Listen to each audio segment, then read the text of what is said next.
What's up, everybody? How you doing? Welcome back to the Punk Rock Review podcast, man. I'm hanging out with some homies today. This is Chad and Jay from Houston Punk Fest. This is something that is, I guess this is a 12th year, right? Well, we've kind of been rolling since like 2014, and due to pandemic and stuff, we kind of missed a couple of years. But yeah, this is going to be our 12th one. Crazy. That's a long time. Every year. That's awesome, man. I would consider that like just in its own thing. Like that's pretty successful.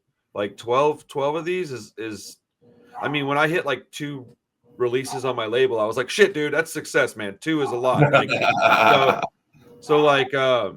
how did you guys? So first and foremost, anybody that's wondering what this is, it's going to be a fest that's on Saturday, May 31st in Houston. What brewery is it at? Equal Parts Brewery. So they'll have beer and stuff, but it's going to be 20 bands, $15, all charitable. I'll be there with the Punk Rock Review filming and streaming some stuff. I'll be there with 31 Records with a table set up for you to go kind of peruse through some records and CDs and things. So it'll be a lot of fun. There's going to be a lot of really big Houston bands and a lot of new bands playing this fest. There's a great mix of just the different subgenres of punk rocker, almost all represented. Right. Yeah, no, dude, there's a lot of stuff on there. There's some bands that we're going to talk about here in just a second. I apologize. Is there any way we can get that dog to stop barking? It's really Let me go work on that. Hang on. All right. Yeah. It's like super fucking, I want a party. Well, I'll be honest, man. I'm really, really fortunate that my dog isn't like a barker dog, because otherwise because he's always in the office with me. He never wants to go anywhere else. But he snores like a motherfucker, though. The dog's loud as hell. Dude, he snores so like a grown-ass man. It's what weird. What kind of dog is it? American Bully. Oh, yeah. Big old sausage. Okay, so yeah, this fest is going to be all day. Bands all day. But the most important thing is it's all done for charity. Like, this is something that's done to give back, or not even to give back. This is to help communities, right? This is going towards women's charities in Houston, if I'm not mistaken, right? Yeah, every year we do something different. This year just happens to be the Houston Area Women's Shelter.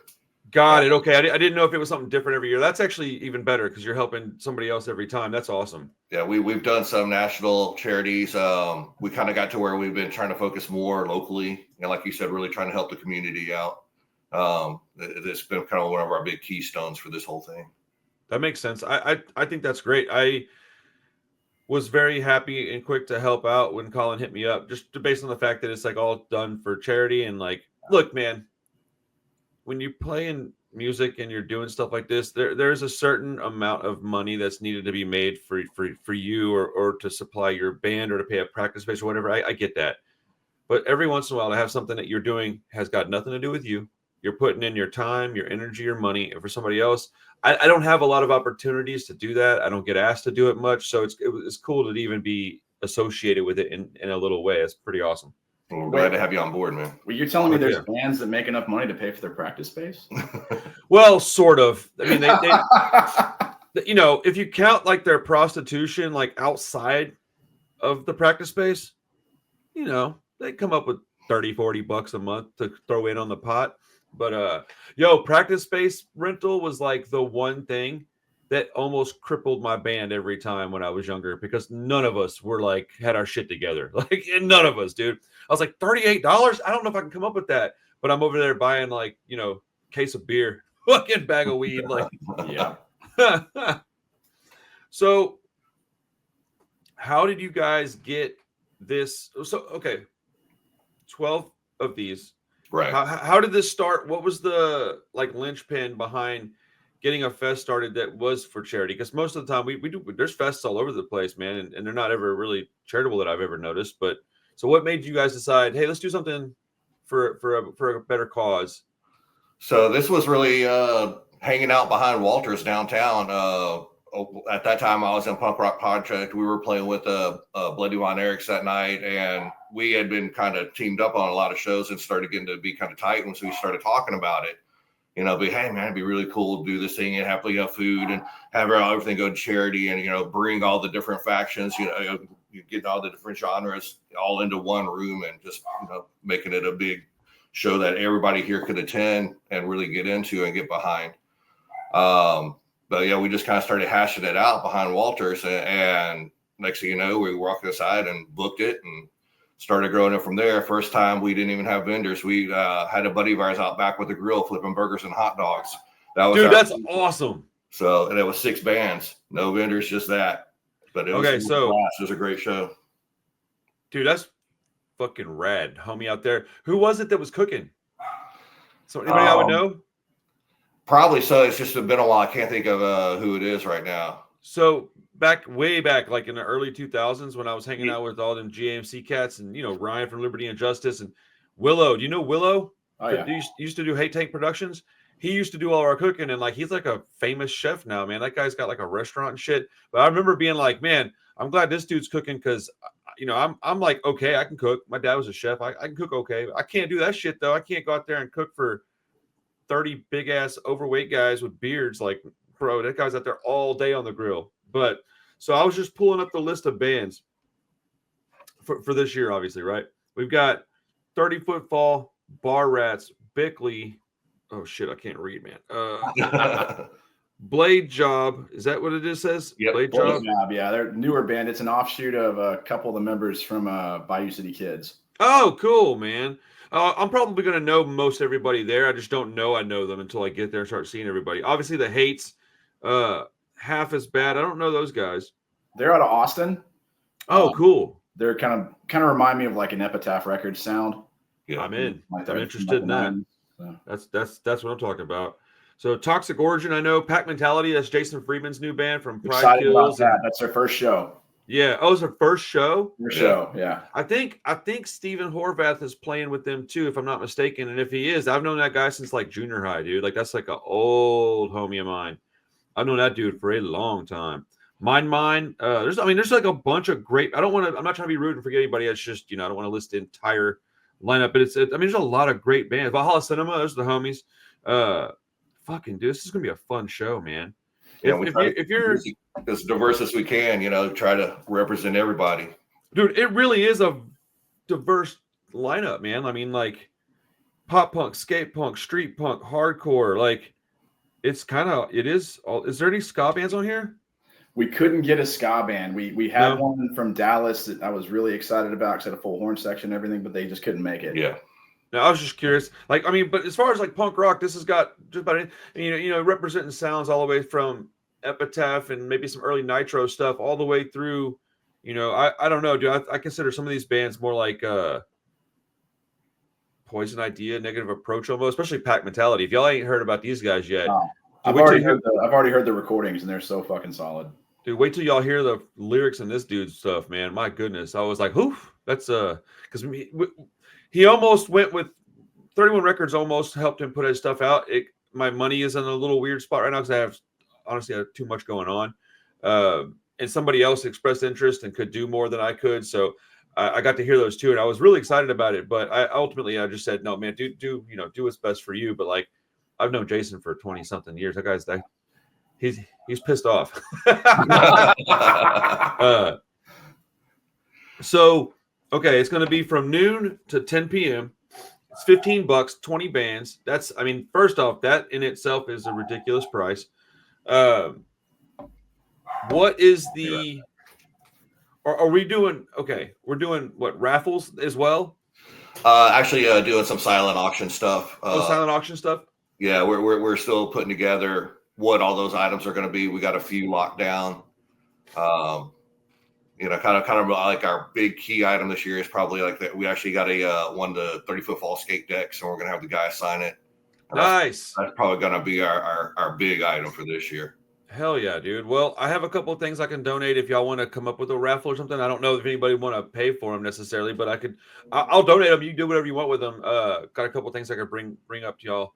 We really appreciate that, man. Yeah, absolutely. Actually have something that I'm not going to say on air. I'll tell you guys separately that might fetch a few bucks. That'll be cool. But yeah, man, this is going to be exciting. So how does this day look? Assuming success, how does it happen? We all show up. I'm gonna be there probably early because I'm gonna be setting up and hanging out, filming and stuff, right? So let's say 10 a.m. we all show up, bands start playing. How's the? It's a lot of bands. It's a lot of bands. Yeah. It's gonna be at a brewery. So how is that working out? How are you gonna get 20 bands to play without it being like total just chaotic? Well, they have a huge back room that they're eventually turning into a beer garden. And that's where we've been doing it. And so this year we're actually going to set up 2 stages, and we're going to alternate 30-minute sets, just flipping back and forth between the stages. Okay. Actually, dude, 30 minutes is about perfect for a punk band. I honestly, I agree completely. 20 to 25 minutes for like a smaller band that has fast songs, 30 for a band that has 3-minute songs. Like, I think that's pretty great. So you won't be worn out, listening. Look, man, I film a lot of sets, dude. I film a lot of bands. There's bands that play for like an hour and 20 minutes, and you're like, why, dude? Like, I don't have the attention span for that. There's a handful of bands that I want to see for a long period of time, right? Even in locally, there's some bands that I want to see play a long set. Hell, there's a couple on here I want to see play a long set. But if I can get 20 bands at 30-minute sets, I'm taking that all day. Yeah. So it'll be boom, boom, boom, boom, boom. 20 2 stages. Hours. Yeah. 2 stages is smart. So I guess you're gonna have everything backline and both stages will be backline. There's bands that are not gonna backline. For example, Municipal Bats, they use some really specific amps, so they'll set their own stuff up. I'm not gonna ask that question. That would be in poor taste. I'll just tell you, I was going to say, like, what is the band you're looking forward to the most? You're like, well, fuck off, dude, all of them. Dude, we're like invested in every single band. So logistically, it's kind of a nightmare that you sign up for when you start like setting up set times and stuff, because you're invested in every fucking band on this lineup. I'm a huge fan of all 20 bands. So trying to schedule them, all that, you want every single band to have the best slot of the day. Yeah, the selection process, it's grueling. It's not a lot of fun, but because you got to make a lot of tough decisions, and plus too, sometimes you're like, I'm tight with these guys, I don't hurt their feelings, but you got to hey, we're trying to put the best show together as we can. Well, based on the list of bands I'm looking at, I know personally, like most of these people, not all of them, but most of them, I would be shocked if these people were, naive enough to think that they all deserve the headlining slot, or even all want it. Like, it's not even deserves, not even the right word. Like, everybody deserves it, but like, come on, man. Like, you've been playing, as an example, Pack Mentality, your first show, they're playing somewhere in the lower half, I would think, right? So, I mean, my point is that I think most everybody within the scene is super understanding about how this works. Yeah. When I was young and playing in music, dude, all I cared about was playing. I didn't give a shit what time. Like, hey, can we be there? I'll play it 6:30 in the afternoon. I don't give a shit. There's 3 people there. I just want to play a show. Like, so I'm very excited for this. I think it's going to be a really good time. I still don't give a shit what time I play. Yeah. So who are you playing with right now? Rooftop Boxer. Oh, no shit. I think you told me that actually, like, not that long ago. My memory is just about as bad as it's going to get. Well, hopefully it doesn't get worse than it is. But explain to me what kind of music that is. I don't know you guys yet, so like anthemic punk rock, I would say, maybe some Gaslight Anthem, maybe a shot of Bad Religion. Okay. Oh, that's an interesting combination of sounds. Bad Religion with some Gaslight. I mean, obviously those are pretty important bands. So I mean, if you can combine sounds like that, I think that'd be pretty interesting. So is it more like you have some Americana like dashed in like faster punk rock, or is it like more of like a slower band and then every now and then you got a faster song? Mostly on the faster side, but we do slower ones. So there's even some kind of like 90s alt rock influence in there on a couple now. Oh, don't do that to me, man. Yeah. fucking Pearl Jam covers and shit. I'm like, nah. No, I'm just playing. Man, okay, look, dude, I hate that guy's vocals so much. Yeah. So, it's funny. I'm born and bred in the 90s. I'm a 90s kid, bro. Like, it's so hilarious knowing, like, if you ask me, hey, man, do you like 90s alternative music? I'd be like, no. I wouldn't have to think about it. No, it sucks. But there's like, I don't know, 12,419 songs that if I hear it, I start singing along with it. And it's like all from the 90s, all that alternative stuff. So I don't know if I actually hate it as much as I think I do.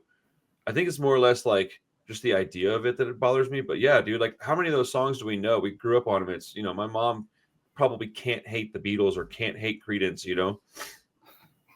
I was a weird. teenager and just getting into punk rock when the whole alt rock thing happened. And so, yeah, I had the same. I kind of hated it because you kind of got lumped into that shit in high school. Oh, yeah. And I was like, I'm punk rock, goddammit. Well, I was literally one of only maybe 2 or 3 punk rock kids in the entire school. And the other 2, I think, weren't in my grade. I want to say one of them was a year older and one was a year younger. And I was right in the middle. So I never even saw these dudes. I didn't have lunch with them. I didn't have any classes with them. And I don't know that we were particularly good friends anyways. But yeah, man, I got lumped in with like the Manson kids, the Korn kids, like all those kids was like who I hung out with. I didn't have nobody else to hang out with anyway. So even within the outcasts, I was kind of an outcast. I'd walk around with my, rancid patch on. It's kind of all I've ever really worn. But I remember that very vividly, walking around wishing I fit in more. But, I got a crash course in all that music. So what's the ultimate goal with Houston Punk Fest? And each year we're always trying to look to get the best quality bands and trying to get as many people in so we can do the best that we can for the charity, but also start establishing ourselves to where we can actually start getting some of like maybe start breaking into some of the smaller labels and getting guys that are like really known and touring to start getting our crowds in, getting them bigger, and so that the whole snowball of better donations and better shows, everything starts. And we'd also like to start getting more into doing shows throughout the year. Nothing this big, because we tried Punk Fest twice in 1 year, and that about killed all of us. that was a lot. We thought that was going to be a good idea, and that's how we were going to proceed. But yeah, we did it once. We're like, nope, never again. So is the production company just Houston Punk Fest? So if you went to do another show, it would be like HPF presents. Okay, that makes sense because you want to brand it and you want to make sure everybody knows who it is putting it on. Yeah, and we've done shows in association with Banding Together and stuff like that. Banding Together's on this one too. Yeah, so okay, and looking to kind of help them help us, and us grow together. It's kind of. Sorry, I didn't mean to cut you off. How do you guys go about picking out the charity you're going to donate to?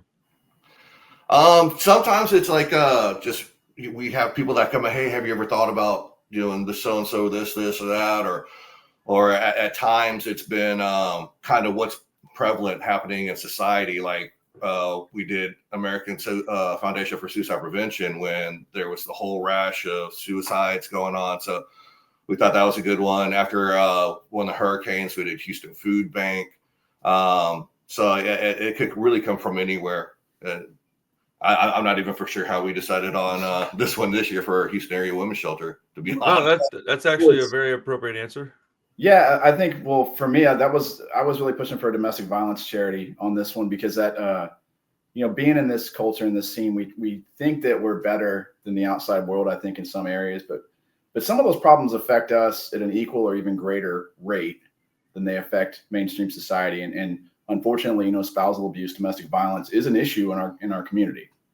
So it was important to do something positive in that direction versus looking the other way. Right. I mean, looking the other way is cowardly. And I've been in some situations where I had to I've honestly, full disclosure, I got my ass whooped one time because I stepped in the middle of a situation like that, and I just didn't feel like I had a choice. I mean, the guy was literally manhandling his woman in front of people. Nobody was saying nothing. I didn't even know him. I just was like, "Fuck, what is going on right now?" And I didn't know that it was going to get to the point it got to, but I stepped up in the middle of it, and I mean, he was a big dude. And I say ass whooped. I guess it wasn't like real bad, but I definitely wasn't like stoked about how I whooped this dude's at. No, I was just like. all of a sudden we're fist fighting. I'm like, what the fuck, man? But yeah, it's interesting because specifically within that area of conversation, I'll put it, like, we got to be kind of careful talking about this stuff on YouTube. Unfortunately, I don't understand why we have to censor things that are happening in the world that are important. I don't understand that, but so goes it, I guess.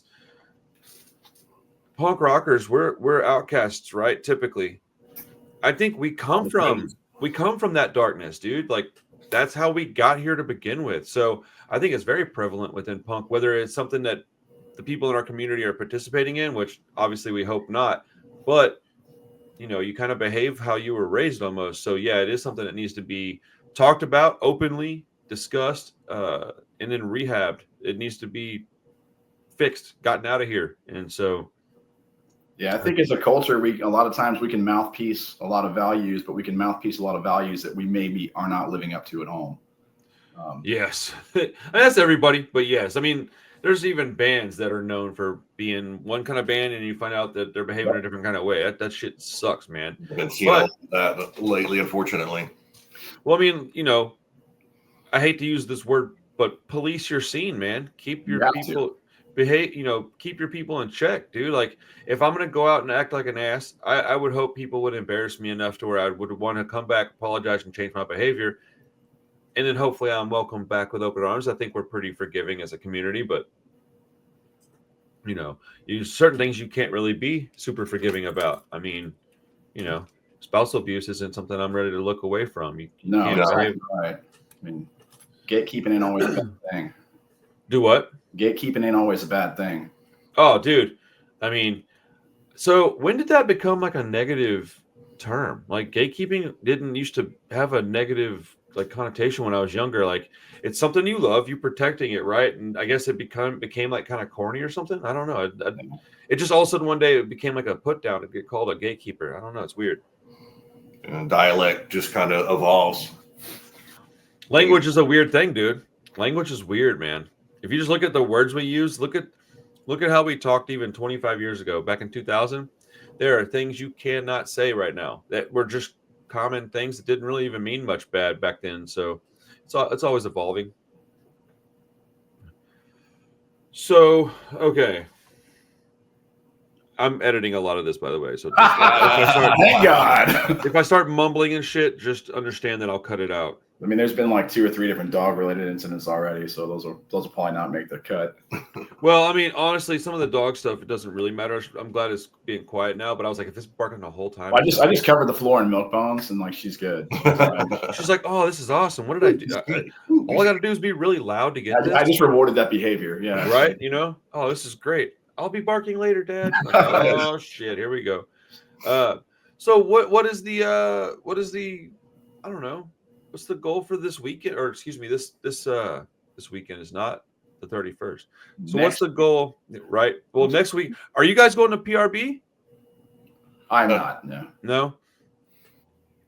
So what's the goal for the do what now? I've been once, but I need to make it back. I've never been. This is my first time going, dude. I'm like, honestly, I'm a little overwhelmed at this point because I'm going as press. And then they just told me today that I don't get re-entry. And I was like, well, hold on. Like, I can't, like, what if I need batteries? Like, what the fuck? Like, whatever. It is what it is, man. Like, I was surprised at first. I guess in hindsight, I shouldn't have been. But they also told me, hey, give us a list of bands you want to interview and we'll make something happen. And I gave them a list like 3 months ago and I haven't heard a single word back and I've emailed them twice.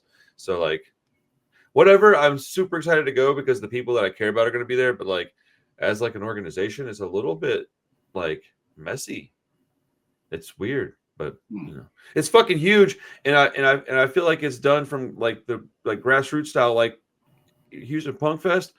So, like, I guess it shouldn't be surprising that it's a bunch of just regular ass people doing it. Like, it'll get hard if it gets, especially, let's say that Houston Punk Fest grows to the degree of, say, something like Fallcore or something big. Because Fallcore back in the day was great. Yeah. Pretty big fest at the end of it all. It was, multiple venues all day. I think at some point it was even multiple days for one or two of them. Like, if it gets to that point, and you guys are bringing in literally like hundreds, maybe 1,000 or 2 people, is that like a goal you're trying to achieve? Do you want to get it that big? Do you want to have? You said you wanted some touring bands. Do you want like national acts to come through? And would you want a band like I'm trying to think of like a Starving Wolves to come and headline something, and then move up to a band like Lower Class Brats? Like, are you trying to get like stuff like that to where you can continue to grow and grow and grow? Yeah, and and we don't want to necessarily stock the whole thing with these touring acts and all that. We still want to keep it about the Houston scene. That it's like that's one thing we always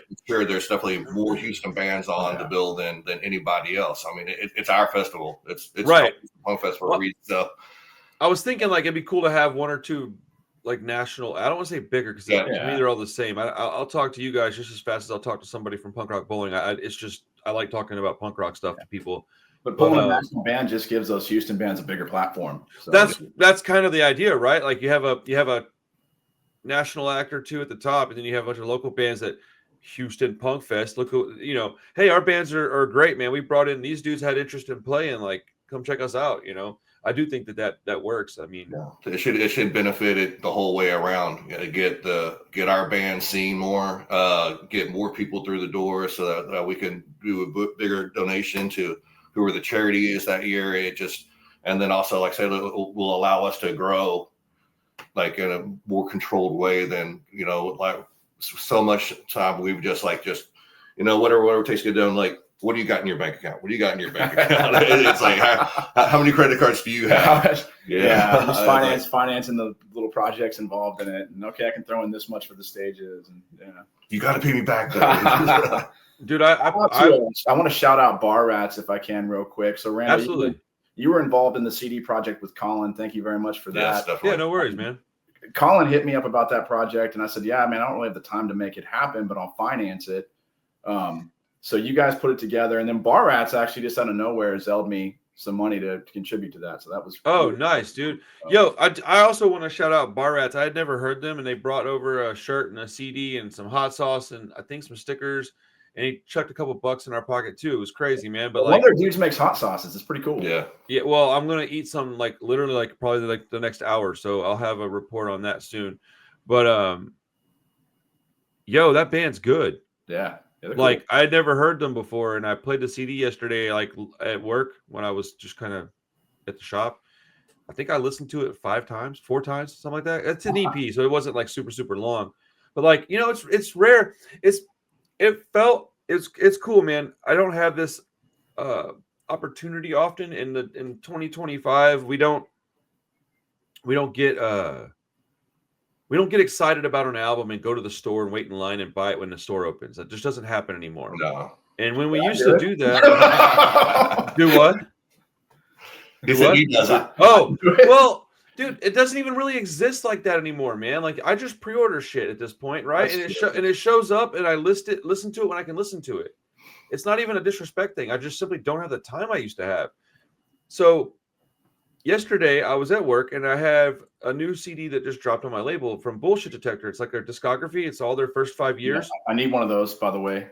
I got a few that I'll bring with me to the fest. Cool. And then I had the Bar Rat CD, right? And those are both new CDs to me. I mean, I've got the Bullshit Detector material because I have the label head, but on a disc, I don't get to just play it like that. So yesterday I was alternating Bullshit Detector and Bar Rats, Bullshit Detector, Bar Rats. And then I had a band called The Anchor from way back from Houston that I played their CD. And it felt like back in the day, man. It felt like 2003. Man, it was cool, dude. I listened to the CD multiple times. And my point is that Bar Rats is a good band. And when I listened to the CD, I wanted to listen to it again. I don't know. It's been a long time since I've had something like that happen. And specifically with CD format, I like that it's coming back because it's a little easier, man. I love vinyl, dude. Don't get me wrong. I mean, obviously, I got hundreds of LPs behind me, but not very convenient. No, dude, it's not, man. I got a CD player right next to me. I can just pop a CD in and just listen to it. It's so easy, right? But shout out to Bar Rats is my whole point, dude. That band, dude. I ramble, dude. That band's really good, man, and good rock and roll street punk stuff. I didn't know what to expect. You never know, man. People give you a CD or something. I've had bands tell me they were a punk band, and I put the CD in, and it was anything but. So you never know. There's a lot of yeah. Oh, dude, man. And then you have these people. Speaking of snorri sausage dogs, he's just sauntered in, oh, this is my room. You have people that spam you so they can get attention, and it's man, I would think if your band was really good, you would email me and go, hey man, I got this band. any chance you can check us out? I'm real receptive to that. I love listening to new music. Also, how am I going to put out bands if I can't find new ones, right? So, this dude spammed me yesterday all day, bro. Like all day for hours. And I finally went and like checked out the music, and I just was like, you got to be fucking kidding me. This is what you bring into the table, man? I mean, he literally was like shitting on Rancid and NoFX, whining and crying because I wouldn't give him attention. Like, for real, dude, it was weird, man. He's like, I mean, this dude's not a kid. He's like 30. And Nice. it was so strange. But, you know, you get there's a lot of music out there, man. A lot of bands. Is there any band that you're excited to see because maybe you haven't seen them play much? Is there a band that you're ready to see because you're friends with them? Who are some that you want to focus on from a personal perspective? Give me like 2 or 3 that you're looking forward to. Obviously, every band on the lineup is something that you guys reached out and talked to, so we understand that. But like, who are you like looking forward to for any other reason, any particular reason? Can I give you 20 that I'm looking forward to? Yeah, really. I mean, yeah, if you had the time. 19, yes. So I always like seeing Palookas, always like seeing Municipal Bats. So always excited about those. Los Calaveras, real excited to see them. They're younger guys. Okay. A lot of energy, kind of a working class street rock kind of thing. Yo, hold on. I'm so sorry. Let me rephrase that question. You just made me think of something that I should say that's way better. Here. Is that cool? Yeah. Good. All right. Yo, so give me the rundown on a few of the bands that are playing at the fest. Some of the bands that I may not know anything about, because there's a lot of bands on here that are new to me. So let me know something about some of these bands. All right. So Pack Mentality, you're already familiar with Jason and his work in the past. I would expect nothing short of brilliance from that set. Palooka's Municipal Bats, always good sets. Los Calaveras, there's some younger guys kind of doing a working class street rock thing. Their shows seem to bring people in. They're really energetic, real solid. Boof are always fun. They're out of the Dallas area. That is a name right there. That's a name. Boofer? Boof, just Boof. Okay, Boof. Oh, okay. Yeah, bro. I'm so out of touch, man. I don't know what's also out of the same area as Tanya and the Hardings. That's my favorite band name on the whole list. I don't know if you're familiar with Wee Beasties, but one of the dudes from Wee Beasties is in that band, and it's female fronted, and she's got some pipes. She can sing. That's awesome. I love female fronted punk bands.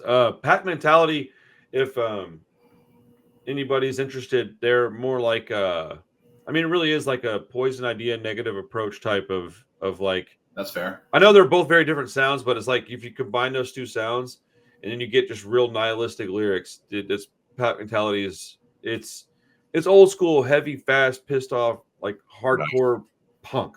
Yeah. Not like Knocked Loose or something like that. It's more like Negative Approach, Poison Idea, stuff in that vein.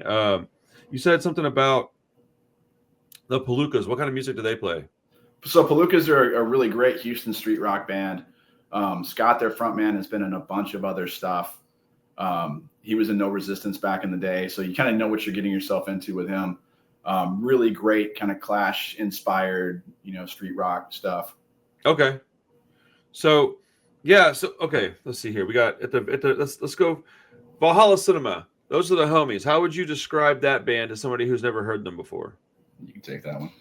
Yeah, honestly, man, I'm kind of relearning the whole scene. I've been out of things for a while, man. I was in a bad head-on wreck and broke my back, and I've really kind of been in the shadows for a while. I'm just kind of re-emerging, and I'm actually really relearning these guys. When we were doing the selection process, I was like, who's this? They're badass. Do that. Yeah, so I unlike other years where like I know everybody that's on the bill, this year it's going to be kind of like a whole new experience for me. I'm going to be seeing a lot of these bands for the first time.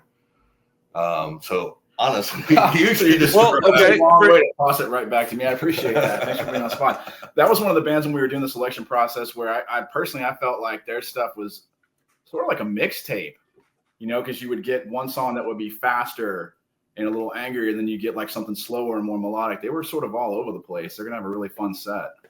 They are kind of all over the place. If you like bands like the Big Boys and the Dicks, old hardcore punk from Texas specifically, check out Valhalla Cinema. They just got a new album, I don't know, the past few months it dropped. Yeah. I don't remember the exact date, but it was recently.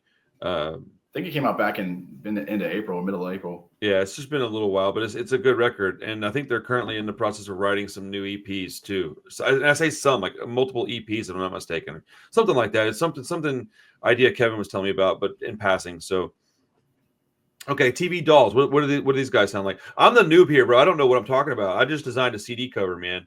TV dolls are so much fun. They have kind of a new wave inspired punk rock sound. So they're going to be more like mid-tempo, lower tempo stuff with lots of kind of driving drum and bass and really cool little guitar licks here and there without a constant chord progression like you're used to in punk rock. Great vocals. They're going to be a blast. They've got some stuff out there. They've got a single out Electrolyze, which is great. Definitely check them out. Man, I can't wait. Honestly, I'm excited to get the CD and just pop it in at the store. Toxic Origin, we know who Toxic Origin is. Those are the buddies. Yeah, it's like, that's just a straightforward punk rock and roll. Punk rock, yeah, a lot of rock and roll influences from their guitar players. Okay, so what about Tanya and the Hardings? My favorite name on the whole list. That name is, when I saw it, I was like, that's what's up, bro. Good, solid, straight up punk rock, real energetic, fantastic vocals. Lady vocalist or man vocalist? Female vocalist. She's got a real strong voice too. Okay, I was thinking like, man, it'd be weird to have a band name like that and it have a man vocalist, but I wouldn't put it past a bunch of young punkers in Houston to do something like that. Threader, what's up with that band? Threader are cool. They're melodic. I don't like to use the E word, but I guess it applies. There's a little bit of what the kids are calling an emo influence in there. Okay. Don't get me on that rabbit hole because anyway, maybe a little Saves the Day influence there, but maybe a little bit noisier. Okay. Yeah, like early emo stuff then. So like actual, not Hot Topic emo, but like actual like early emo. Well, actual emo is 1986 DC period. Everything else. Don't get me on this rant, brother. Don't do it. Oh man, no, go ahead and rant, dude. I love to argue with Spring, people. One Last Wish, period. That's absolutely absurd, but okay. that's like being like, man, punk rock is the Sex Pistols, the Ramones, period. That's fair. That's fair criticism, in my opinion. That's fair. And see, I'm older, so to me, I'm like emo's like, oh, that's like Jawbreaker, and bands like that. So. Well, I mean, Rites of Spring. That's when did they fucking come out? That's old. 86. Yeah, like that's like 80s, right? 86. I don't, and I'm not a emo fan. I'm not necessarily a hater, really. I just don't know much about it. I don't know if I've ever even heard Rites of Spring. You know what? I'm positive I've heard them at some point, but I couldn't pick it out if you played it for me. Shred the Deck, obviously a ska band. Obviously, right? No, it's a skate punk band, I would think. Skate punk band, and like they are well known for just pulling up in their van and playing wherever they feel like it. So that's fucking awesome. Yeah, dude, the look on your face when I said ska band, you're like, what? Like, no, dude, fuck? Shred the Deck, man. No. All right, Rooftop Boxer. Let me know what's up. What are we going with? You said Americana with some punk rock. Or no, punk rock with some Americana in it. There's some, the Americana on the lyrics, maybe some Gaslight Anthem, some Clash, some Bad Religion. It's all kind of thrown in the stew. I'm excited to see y'all play. Yeah. Hell yeah, man. Let's see, Municipal Bats. I'm not really familiar with them. What do they sound like? It sounds like they would be like more of like a dirty rock and roll band, maybe. They are. They would call themselves a noise rock band. I would compare them pretty easily to like Jesus Lizard. Yeah. Okay. That's kind of what I was thinking. I was thinking more on the Turbo Negro side, but like Jesus Lizard's cool. I like that band. Heavy band. Good technicality and just rocks. Yeah. And just... Definitely give Mine. I hate that name. I'll be honest, dude. Mine is. I've heard them play before, but I can't remember what they sound like. I've seen them play. Noisy, hardcore, post-hardcore stuff. Yeah. Oh, dude, who did they play with? I saw them play with somebody. Might have been Valhalla Cinema, actually. Midlife Anti-Crisis. What's up with these dudes? So those guys are more. There's two. Well, there's more than two, but there's two geographical scenes in Houston. There's the bands that are playing inside the loop, and there's the bands that are playing outside the loop. And it's so annoying. Midlife are kind of one of the outside of the loop bands. They play, 19th hole, places like that. And it was really important to us to have that group represented as well. Kind of rock influenced, mid-tempo punk, really strong vocalist, good guitar sounds. So then we got, after this, we've got a lot of the like bands that have been around a little longer. Let's see, we got the Hates. I mean, if you don't know who the Hates are, Houston's longest running punk band.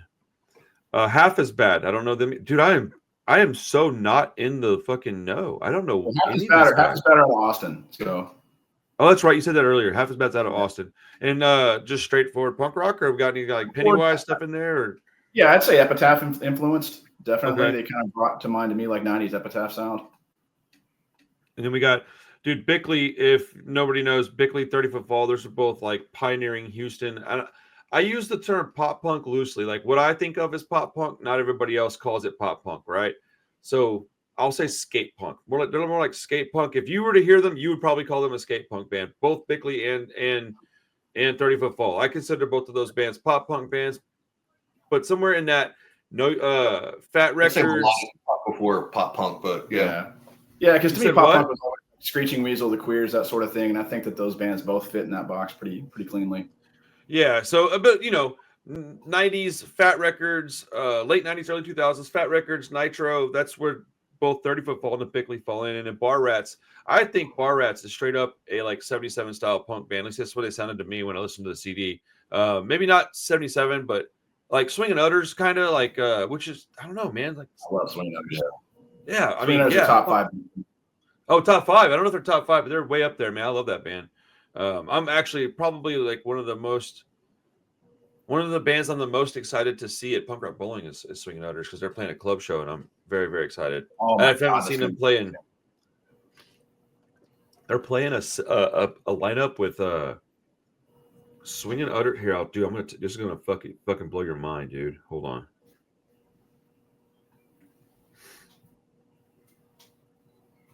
I can't wait for this this fest to grow, man. I mean, I'm excited to see what the turnout is. I based on all these bands, I assume it's going to be a pretty big turnout. I'm excited for this, dude. This is going to be a good time, dude. Listen to this shit. Dillinger 4, Swingin' Utters, Dead to Me, Billy Liar in 1876, all in one show. Jesus, man. Dude, so Dillinger 4 have kind of been popping back around recently. Dude, it was $30. I would have paid $60 for that, no problem. Like, I wouldn't want to. I would rather pay 30, of course. But like, that's a quality lineup for $30, man. Like for those bands to play all at one time, that's crazy. Dillinger 4, Swingin' Utters, and Dead to Me. I mean, those are some of the best bands ever, man. It's awesome. Fuck yeah, dude. Super excited. So, what does the end of the night look like over here at Houston Punk Fest? All of us falling down and sleeping on the floor, probably. Right? Yeah. Just dropping from exhaustion. So you're going to have a silent auction, and there's maybe like some, I don't know, other events happening, right? So how does the silent auction work? When is it going to be held? Where at? Is it obviously on the same day, but like where at? What time? What part of the building? So typically it'll we'll, as soon as doors open, we'll have all the items out, and we'll usually designate a time, usually about 8 o'clock or so, that we'll go see who the winner of it is. We'll shut everything down. There's usually a mad dash, everybody kind of fighting over to make the last few bids. But yeah, about probably around 8 o'clock or so, we'll announce the winners of that. But it'll be set up pretty much right after you pay and walk in. The items will be there. We'll have notebooks down, and just throughout the day, come check your bid, come make more bids. So what are you going to try to announce the winners before like the last couple of bands, maybe? Yeah, I mean, because we try to give everybody enough time to get in and actually get their bids down, and then we don't want to wait till the end of the night, right, where everything's just chaotic and hectic. Yeah, so I like I said, probably 7, 8 o'clock, somewhere around in there, we'll make the announcements of who's won what. Well, I mean, this is going to be a good time, man. Excuse me. I'm very excited for this. This is a lot of great bands, a lot of bands that I'm not familiar with that I'm excited to get to see play. I'm excited to film it and just be there and be a part of this, man. If you guys need anything else from me, don't hesitate to ask, dude. I mean, is there anything else you want to talk about before we get out of here? Now, we really want to thank you for this time, and also for helping out with the CD and just showing up anyway, and vending and all that good stuff. Yeah, absolutely, glad to have you man. on the team this year. Yeah, dude, I'm happy to be a part of it. I would like to take on a bigger role next year. I mean, sincerely, like I have things that I specialize in. I think I can offer a lot of just help, So well, that's a conversation for another time. But I definitely see a bigger partnership in the future with this, and as the channel grows, as the label grows, hopefully the festival coming right along with it, and we can just be. I don't know. I feel like the more synergy you have, the more everything benefits from it, man. I don't understand not wanting to work together with people. Like, you get somebody that has an idea, and then you go, oh, cool. I would like to be a part of that. And they're just like, no, we're going to do it ourselves. It's like, that's crazy to me. The whole idea behind punk is community. But also, speaking of that, if anybody's wanting to volunteer and help us out on the day of, go to either our Facebook page or go to our Instagram page and just hit us up. Let us know that you want to come in, and even if you can't be there all day, let us know when you can be there. And there's usually a few little perks that go with volunteering, nothing crazy, but we'll throw you a bone here and there. So, okay, what is it that you might need help with? Give me an idea of what it is. You never know, because people might, again, have a specialty that they can help with something. So what are you guys looking for help with? Just like security? We're looking for guys to kind of just manage the bands on stage, make sure that they're getting on and off fast enough, help with load in, load out, working the door, checking IDs, sometimes just even running around, just cleaning up all the pint glasses and all that wind up around. And we can always find something for somebody to do. Right. Okay. So yeah, if you have the time, I would imagine if you're on staff, the entry fee would be included with that. So if you want to get in and hang out and you don't have a bunch of cash, come help us out, man. Come help out. I'll be there, man. If you have the time to come and donate a little bit of it to help out Houston Punk Fest, please do so. Let them know. Hit them up on their Instagram. Check out their Facebook. If you need to, hit me up, man. I'll get you in touch with somebody. But yeah, man, if you're in or around Houston, May 31st, it's a Saturday. It's a weekend, man. I know you got the time. Come hang out, man. Watch a bunch of punk bands play. Super affordable and even more important, for a great cause. So thank you guys for hanging out with me for a little while. Bro, I appreciate you guys, man. This is going to be a good time, dude. And when we get to hang out in person, we'll talk a little bit more about other things, but this is going to be fun, man. I'm very, very excited. Agree. We're excited too, man. We're excited to hang out with you. Hell yeah, coming man. Fast. It is, dude. Everything moves so fast, and when you get within the month, you're like, oh, it's just like every month I feel like I have something new that I'm trying to accomplish, and it just always feels like I'm constantly running behind, trying to grab a hold of the thing that I need that thing, and it's just right. And as soon as I grab it, it's another thing that I got to accomplish. So you guys will stay busy, I'm sure of it, man. And if you need something from me, like I said, let me know if you need anything at all, man. If you got a band that wants to talk or something like that, I got PRB next weekend. But if somebody wants to talk before, like the week before the fest, let me know, man. I'm pretty flexible, so I'll help out. Maybe we can get somebody from Bickley, Bar Rats. I'll talk to Jason, see if he wants to do the show, and we'll just keep putting it out there in people's faces, man. Oh man, awesome! Thank you guys for hanging out with us, dude. Houston Punk Fest, man. It is a growing tradition here in Houston. Punk rock, charity, they go hand in hand. My man's out the fucking thing. Pop, put it up there. Up a little higher. There we go. All right, gentlemen. Thank you so much for your time, man. I'll talk to y'all in a little while. Have a good day. If you need something, holler at your boy. Yes, sir. All right, later, guys. Later. Peace.